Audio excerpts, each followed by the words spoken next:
Secretary Ramesh Yadav এবং উপস্থিত থাকবেন স্টেট কমিটির মেন্টর মাননীয় পিন্টু সেন হুগলি জেলা থেকে, এবং উপস্থিত থাকবেন মিজানুর রহমান, এবং পশ্চিম মেদিনীপুর থেকে জেলা কমিটি থাকছেন জ্যোতির্ময় বাবু, মিথিলেশ মিশ্র, রবি সাহু, তাপস চৌধুরী।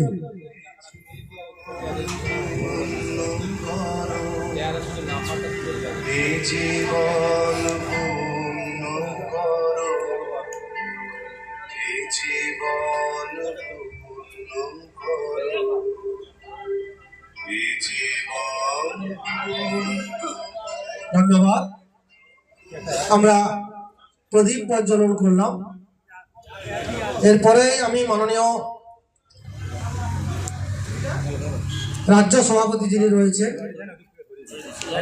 ওনার হাতে মাইক্রোফোনটা তুলে দেবো। উনি আজকের এই সভার সভাপতি নির্বাচন করবেন। আমি ওনার হাতে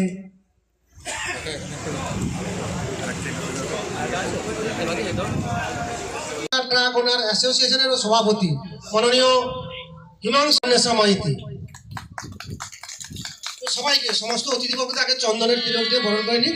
তারপরে আমি নাম ধরে ধরে বাকি সবার আমি পুষ্পস্তবক আর ফুলের তোলা দিয়ে আমরা বরণ করে নিই।